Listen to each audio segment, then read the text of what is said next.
Education बहुत ही challenging होती जा रही है।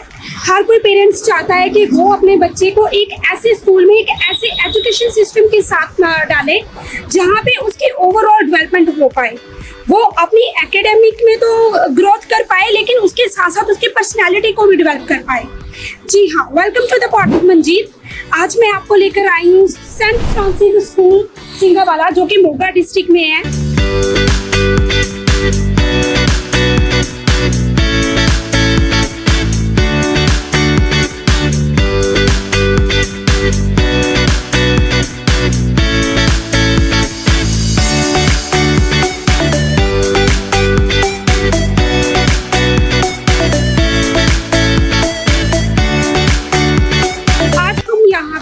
फादर जसपिन जी से बात करेंगे कि क्या कॉन्वेंट स्कूल में एक्टिविटीज करवाई जाती है, क्या ऐसी एक्टिविटीज करवाई जाती हैं कि बच्चे की एकेडमिक की ग्रोथ के साथ साथ उसकी ओवरऑल ग्रोथ भी हो पाती है।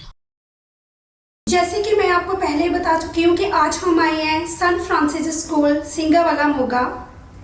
तो आज हम यहाँ पे बात करेंगे यहाँ के फादर जसपिन जी से, जो हमें बताएंगे कि ये स्कूल कैसे होंद में आया, कब से स्टार्ट है, कौन सी क्लासेस तक यहाँ पे स्टडी करवाई जाती है और कौन कौन सी सोसाइटीज इसमें ऐड है। तो हम बात करेंगे फादर से। Thank you so much for having us.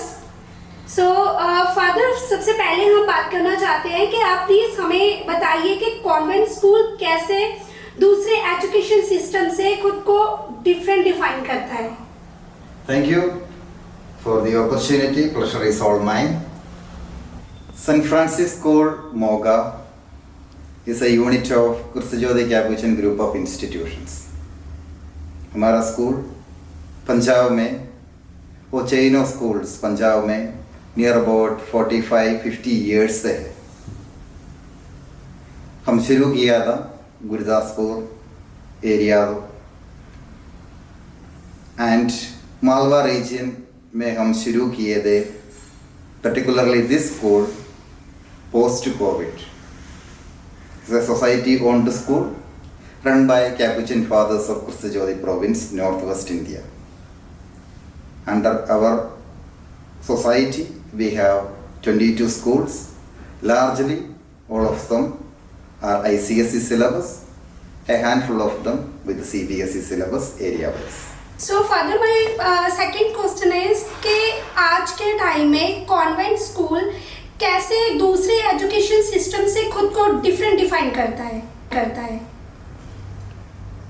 When we look at the past, कि हम अगर कुछ साल पीछे देखेंगे तो पंजाब में एजुकेशन शुरू किया था क्रिश्चियन कॉन्वेंट स्कूलों से, and nowadays convent is just a common name. Everybody takes it up, and it's all about the value-based education. And we know the private schools here and the education system, it is there. But when it comes to a convent, the real Christian management institution, it's all about value-based education, wherein we just do not focus upon the academics alone, but हम साथ ही साथ बच्चों का परवरिश, एक holistic formation to create a society wherein each child takes up self-responsibility and grow into a full-fledged citizen wherein they are beneficial both for their families, society and country at large. So father, आगे आप हमें बताइए कि आपके school में कौन सी societies हैं जो आपको पूरा स्कूल चलाने में हेल्प करती हैं। St. Francis School is run by Kursajodi Capuchin Province.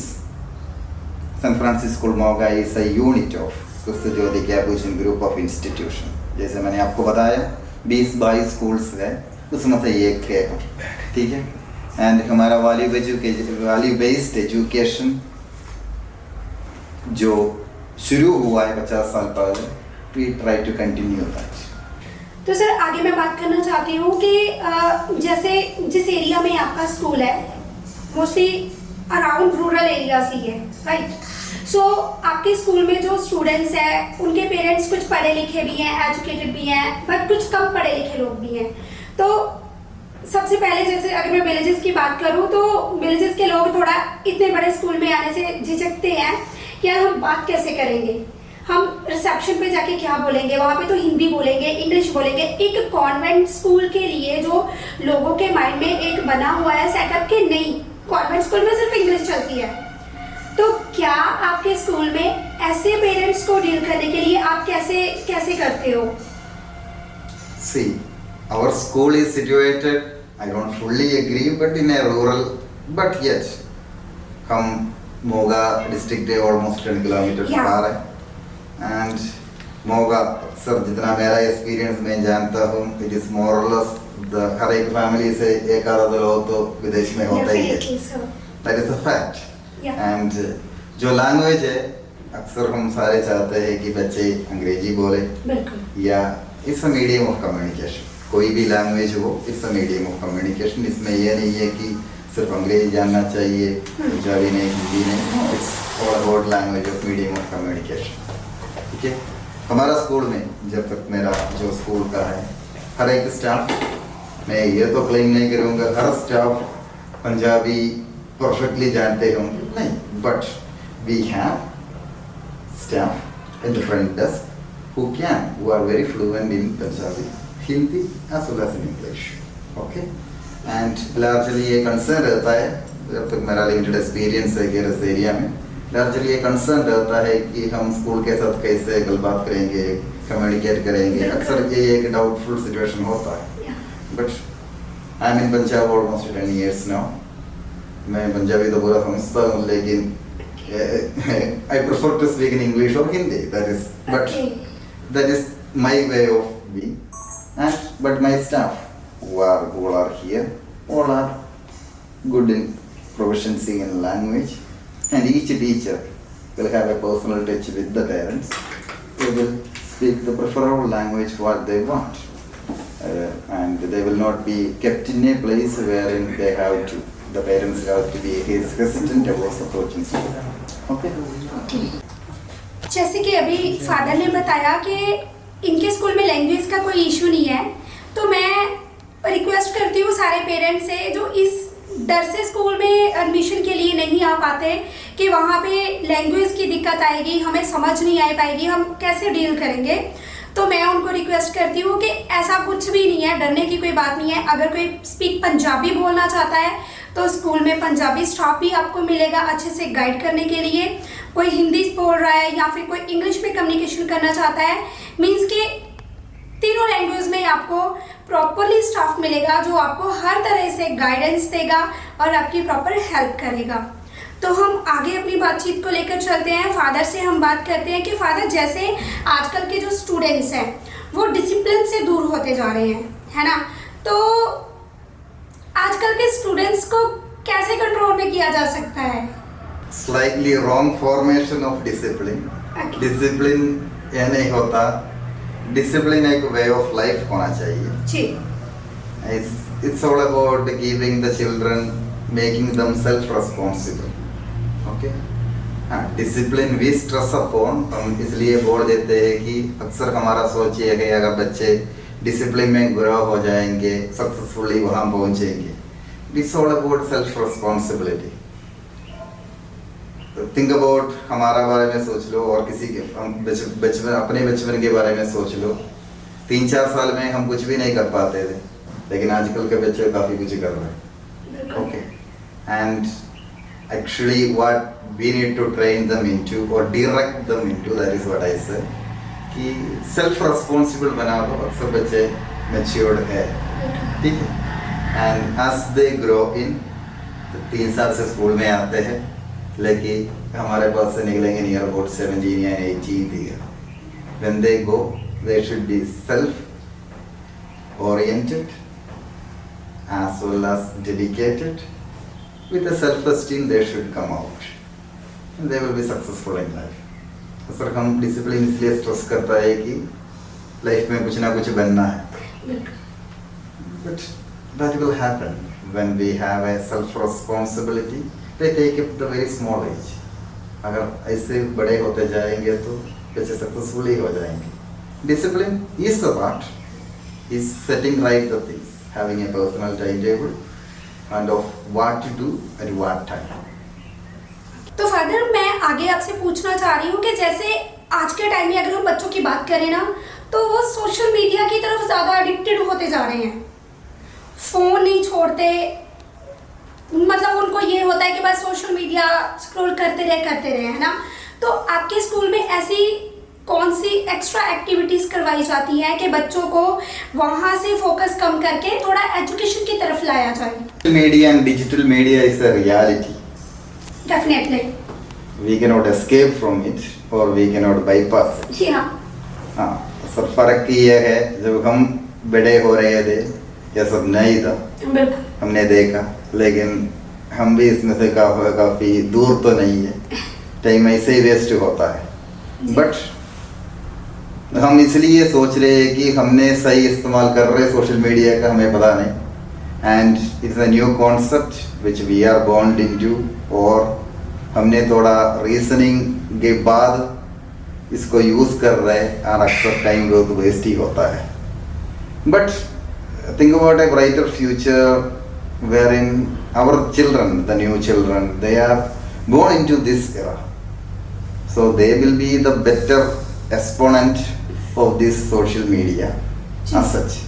And totally, we need to, as a grown-ups, we need to make them aware how to use it productively, how to use it beneficially. At the same time, we look at the positive, there are also negatives which we are aware of. And we are frightened of that hypothetical situation. कल ऐसे हो गया तो हाँ क्या हो जाएगा? Let us leave it to that. But when it comes to school education, what we do post-COVID, the things are more digitalized. Yeah. Things are at our fingertips. We have ample time. हमें काफ़ी time मिला है lockdown में घर बैठ के अपने phone के साथ एक पर्सनल एडिक्शन होने के लिए.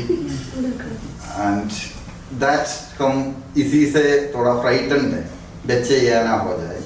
बट बेट में भी it's a reality when it comes to children.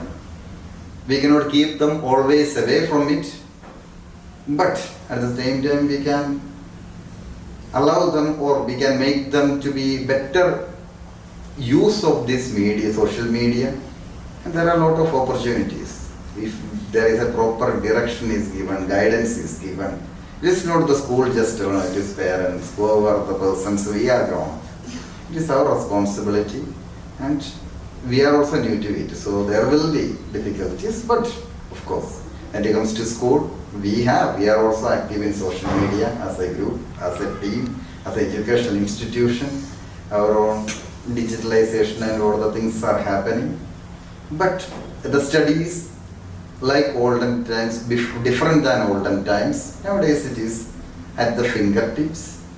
Not just the education that we give in the school alone, but also whatever happening in the world is known to everyone. We need to make the children or students to responsibly use those social media. And let us see how it grows on. Okay.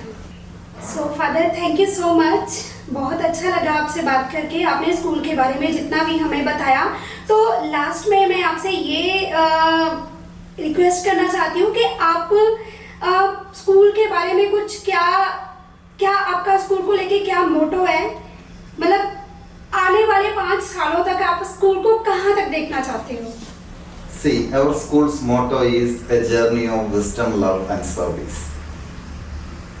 काफी साल से हम ये करके आ रहे हैं and of course I believe we are new in this area. लेकिन हम इसलिए बच्चों को पूरा 8वीं 9वीं 10वीं तक एडमिशन नहीं लेते. हम अपने बच्चे को आगे लेके जा रहे हैं. अपने पास जो बच्चे आए वही आगे बढ़ के +2 तक हो जाएंगे. My dream is that when they come out of the school, there should be the best students in this area. Students means citizens in this area, for the society, for the family, for the country at large. That is what my aim is, my dream is all about the school.